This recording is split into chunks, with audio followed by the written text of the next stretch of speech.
Hi, and welcome to this episode of the Circularists. And I am so excited to be chatting with Jamie Prow.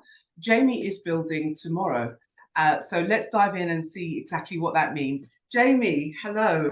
I'm going to Hello. try to do a brief, well, that was my brief introduction of you. I'm going to hand over to you to go broader with that. What are you working on? What's your vision? Yeah, so there's a few things going on at the moment, a few things in the pipeline. Mostly I'm focusing on Make Honey, which is an incubator scheme that I've been kind of championing. And the idea of that is to give a place for early stage startups to start building challenger brands. So brands that truly are trying to defy the status quo. And we specialize inside the space of regeneration. So how can we be building businesses that embed those living system principles, the same that you see in the circular economy, into the heart of the businesses. So how can I help founders from day one build a business that is robust and resilient, and can outcompete a lot of the business as usual today in the long term? That is packed with words that just get me so excited and optimistic and hopeful. Challenger brands. Can we start there? Can you For just sure. So unpack that a little bit for us? So the way that we kind of see businesses today is quite rigid. I think a lot of people kind of think that a business is a business and the function of business is business. And quite rightly, I think it has been for a long time. But what we're seeing today is the function of business is changing. We don't just need business for the sake of business, for the sake of profit and shareholder gain. We actually need businesses that are making a true impact in the world.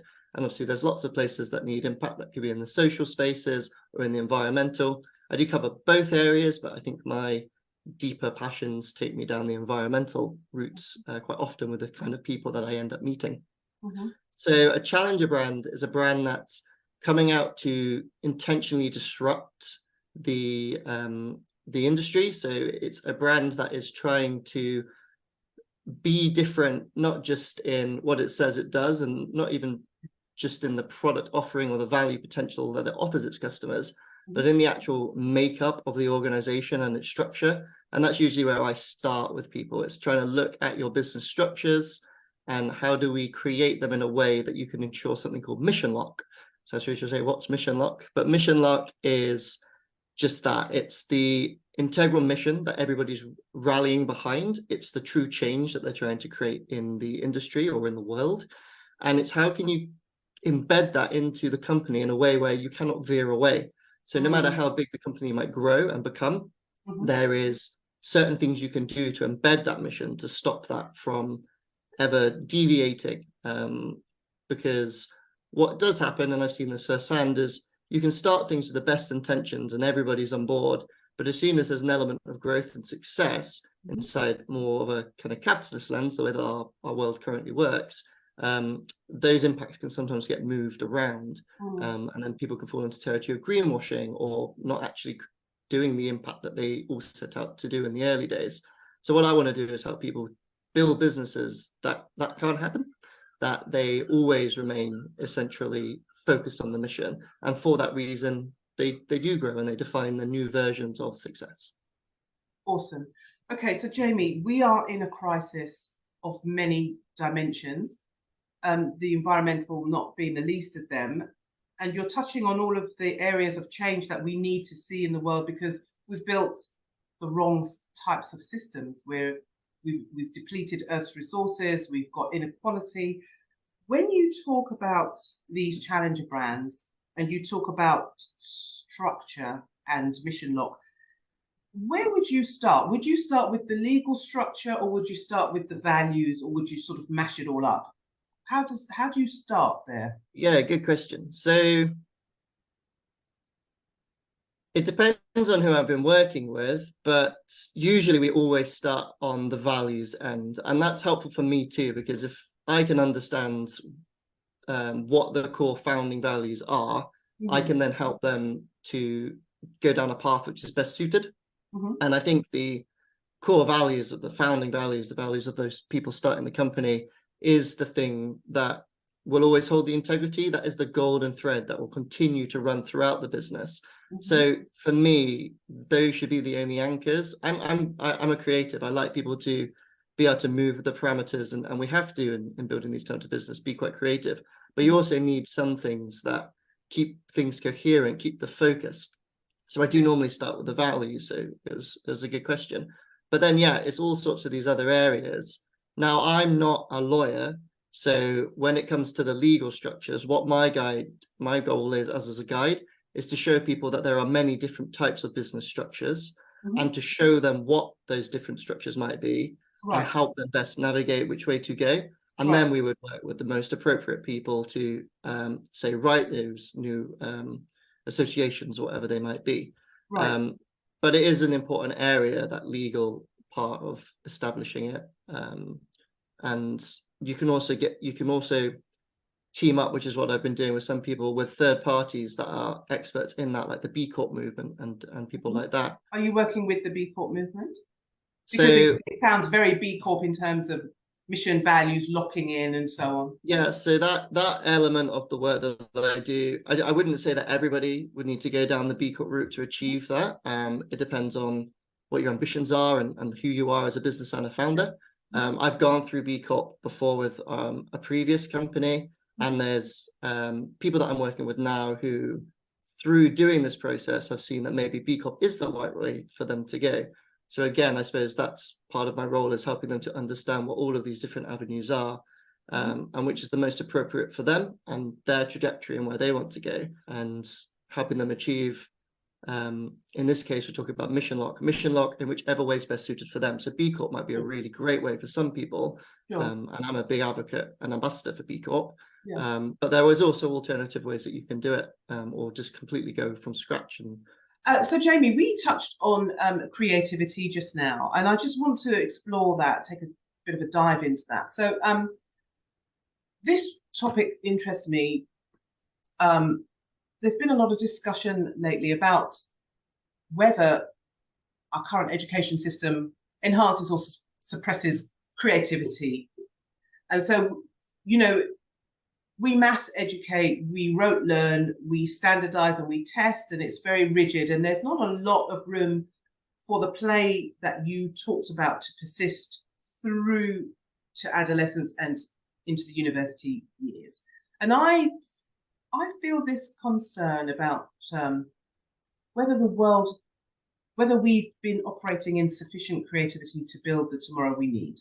So these are the things I'm thinking about. Now, you just mentioned creativity as a pathway to building these new challenger brands, and I'd just like to hear from you what you see as the importance of creativity, and if people feel they don't have it, how can they get it? Is it too late for them? Can you talk about that? Yeah, definitely. I think people very rarely ask me about this, but it's definitely one of my favorite topics. Cool. So I was really fortunate. I studied at Central St Martin's in London for university, and it's seen as this hub of creativity and collaboration, and from my experiences it was. And I also draw on my experiences from childhood a lot, to get me into that space of creative flow. But to understand why I think it's important first, do this exercise with me. We're picturing a conversation that we're having with the world or with individuals that might need to change. And we're saying to them, look, the way that we built our structures today, they had purpose, and they worked to a degree for various different reasons, but it's got to a point where they're no longer fit for purpose. They've been outdated for too long, and there's reluctance to change. Now, what really happens then is a fear kicks in, which is, okay, but whilst maybe we could agree or come to agree that this new space doesn't really work anymore, the new space is just that. It's brand new. There's no experiences. There's no learnings. There's nothing to learn from. And the fear kicks in of, well, what if I'm the first person and I get it wrong? But that's the same thing with creativity. Creativity is just a fear of, getting something wrong. Like living, the barrier is that. And as we get older, we have that more and more ingrained in us. And there's actually things that happen kind of chemically in the brain, which is part of our survival as a species to, as we get older, to think like that. So it does become more difficult to think creatively. But for that same reason, we have to be able to be brave enough to get things wrong. And I think that's the stage that we're at, and that's why creativity is important. This is a new space. The regenerative movement, the circular movement is new. It feels like we've been talking about it for a little while, in the last 10, 20 years, but it's very, very new. And therefore, people still need to get things wrong before we get them right. And because there's this sense of urgency in that, ecological collapse and system failures, yes, you feel a lot of pressure to be the person to get it right. And that's a barrier to yes, actually starting. yes. And I think that's one of my own personal learnings is we need to get things wrong first before we get them fully right. Yes. Now, I don't mean just go get things wrong for the sake of getting them wrong. You need to get some things right and some things wrong to learn to build. So experimentation, right? Yeah, exactly. We're at that new place, and I think that's the way that I would like people to start looking at this transition. It is the start. And whilst there are experts that are very knowledgeable, or people have indigenous wisdom that can bring things forward, which is a remembering of the way things were done, that where you bring back in expertise, or you look at nature and learn from it, there's still an element of we're human beings that haven't worked this way in a long time. It's new and therefore scary. And the only way, personally, that I see us being able to stomach and be brave enough to step forwards is the willingness to get things wrong and to be able to reimagine what futures could look like, and accept that whilst maybe we don't know enough to say for certain it's going to work, we are brave enough and creative enough to still pursue moving forwards. Because as we all try and do that, the tide will rise and we will find our way, we will react. Right. And I think that's why creativity is so important. Jamie, sorry, did you have another thought there that you were going to... Well, and I was just going to answer the second part of your question, which was, and then how can we embrace that? But if you want to ask me another question... No, please, go ahead. You finish your thoughts on that. How can we embrace that? So I think it's personal. So I don't think that there really is a right way to be creative. I think that's a bit of an oxymoron.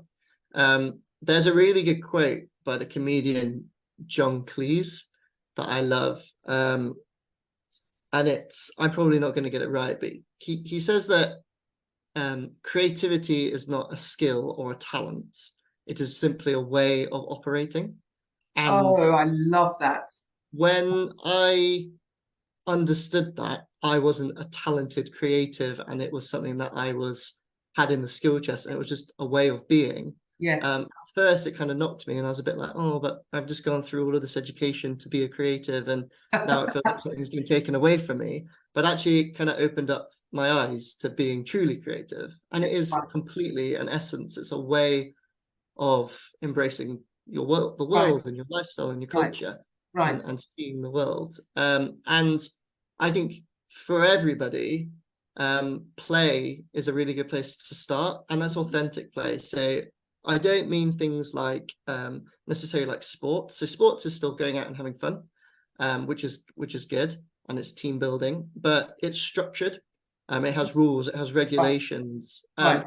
That's play, but it's not what I would consider authentic play. What we need to be doing is we need to be taking a leaf out of a 5-year-old's book, picking up things and imagining what they could be. And if you ever watch a child playing in the woods, for example, a stick becomes anything. It could be a wand. Represents representation. And it's that level of what I would call maybe fantasy play that we as adults just need to kind of embrace again. I don't know, lots of people maybe do. And it's not just about maybe going out and having fun and playing, but it's about thinking about that as a set of principles, and how can we move forwards. I love the topic of creativity because I'm a creative person, and I think a lot about the sort of tropes that people share, that creativity lessens with age, and that you can't teach an old dog new tricks. And these are, I think, can be false, because the brain is elastic, right? And if everyone's born creative. A lot of people say, I'm not a creative, I'm not creative. that we're born creative. Our brains are wired to be that. And then it may be that we just don't exercise that muscle.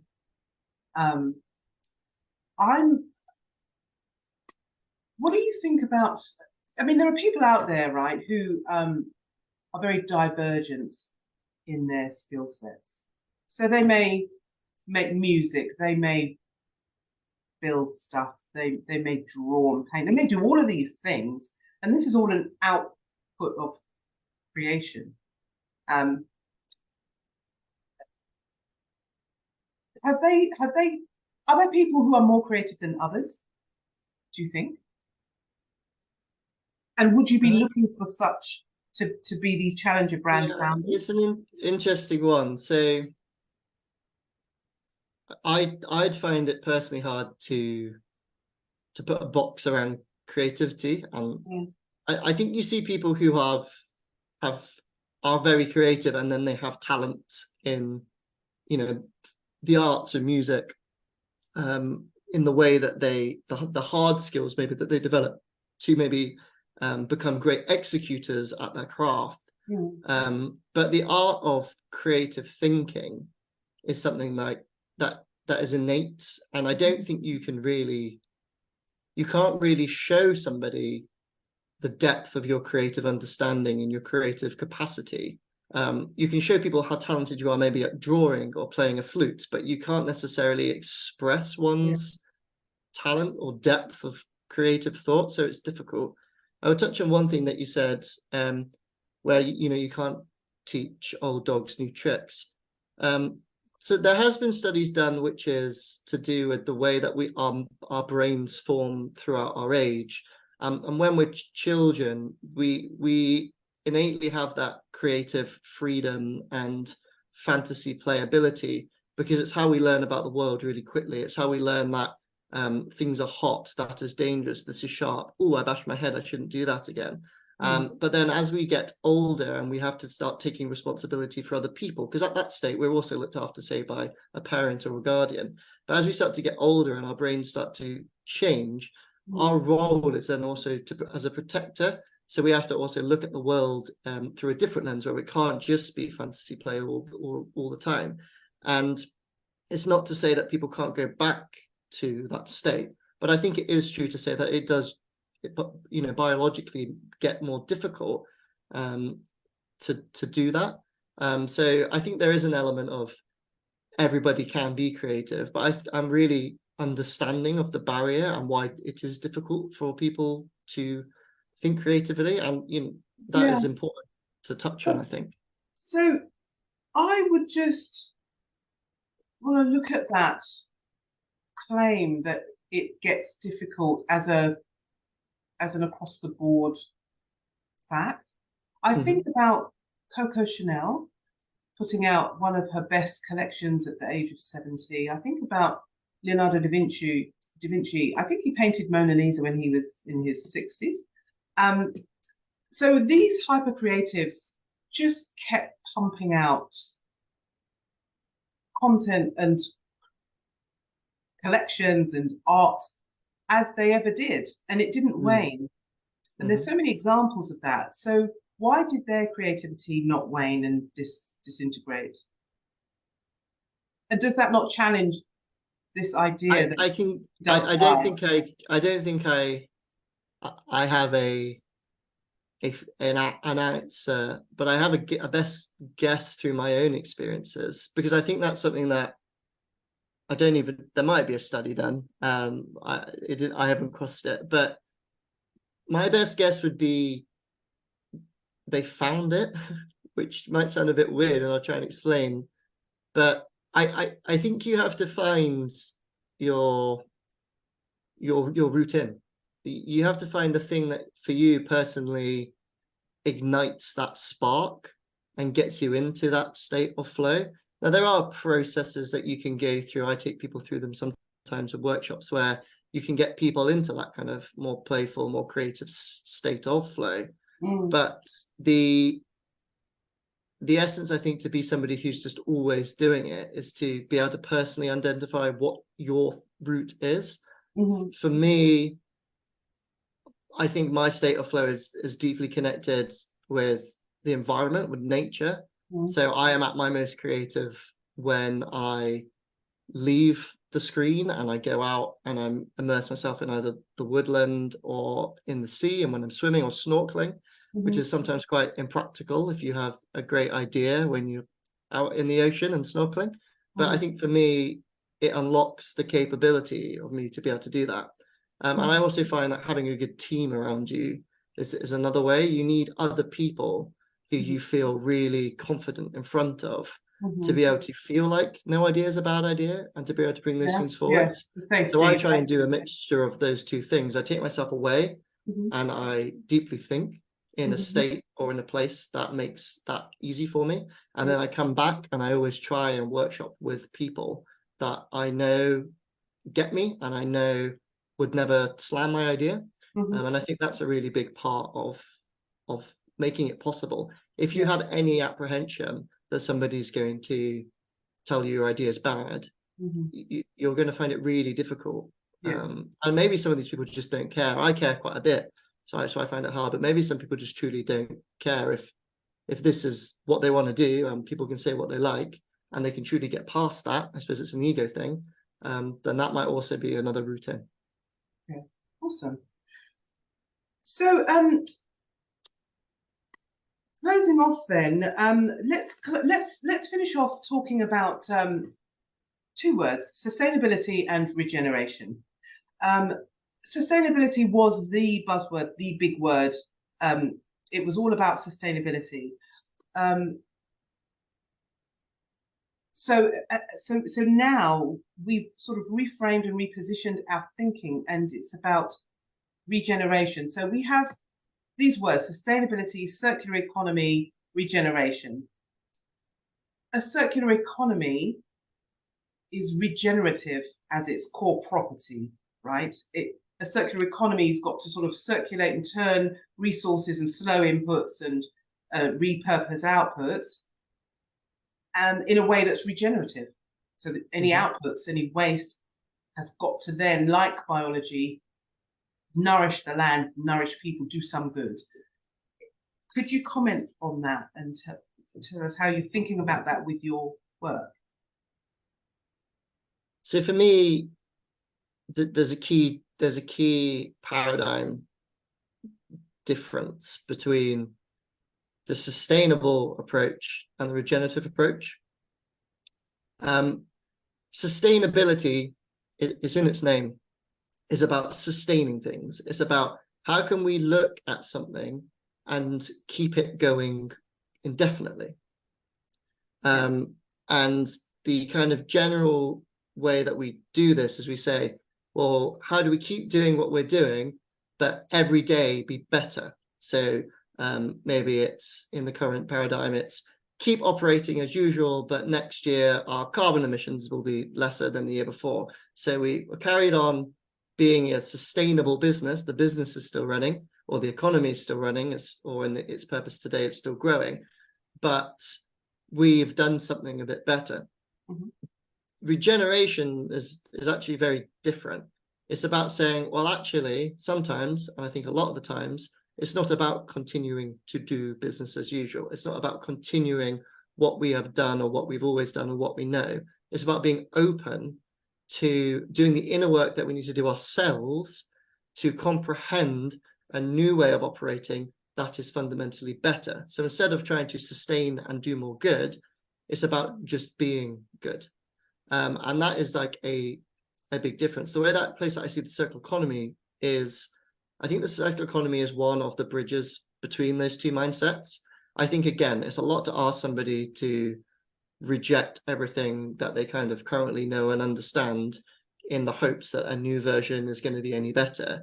But the circular economy makes it more tangible for you to go on that journey. You can use the circular economy as the bridge between our business as usual sustainable practices of today, which is best intentions, but maybe not the impact that the world needs at the system change scale that we need it to be happening fast enough, to this regenerative view of the world. How can we be doing more good than bad with every action we're taking?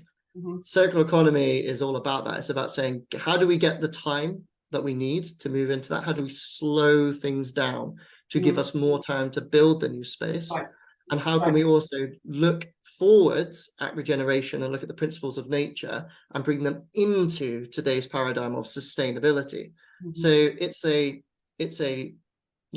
bridge between.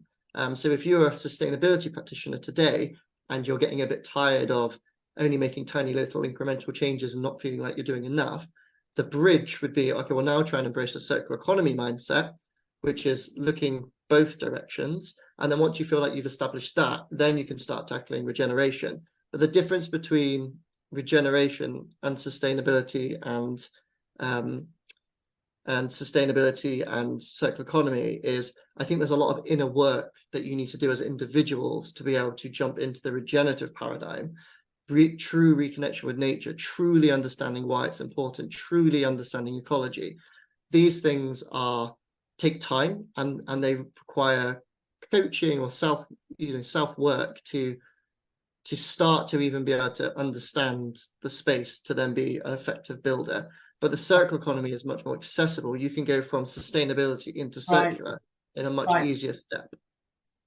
It almost sounds as if you're describing an indigenous mindset there, moving towards or being informed by indigenous mindset in terms of finding yourself in a new relationship with the earth. Is that what you're describing? Yeah, I think regeneration, the thing with regeneration is it isn't just a set of principles and practices and frameworks for the economy. It is also a cultural lifestyle embodiment of you couldn't have the systems set up in place without also accepting a new way of visioning the world. And I think you see that a lot with indigenous leaders, and I think you'll find that a lot of indigenous leaders are leading a lot of these movements quite rightly, because they still do have a lot of this profound, deep, that we see as profound, deep connection to nature and the natural world. But to get buy-in, to embrace these new models, you need to see the world in this way. The world needs to be precious. The world needs to be something that isn't about our own self-interest, but the collective whole of being part of the ecosystem. And that is a way of operating that humanity's experienced before, for a majority of its existence. But it's not something that we really truly resonate with as a society today. So there's an element of you need to be able to comprehend even elements of this type of thinking as part of the movement forwards. I think about this, so we, indigenous peoples, First Nations, we look to them, especially at this time, for their wisdom, to look at the relationship that they have maintained with the planet. And they're guardians over much of the Earth's biodiversity that's now left. And I have found myself in danger of looking to indigenous peoples and saying they are the real fully connected humans, and we are the product of linear systems and big city dwelling. But all humans are indigenous to Earth. It's our home.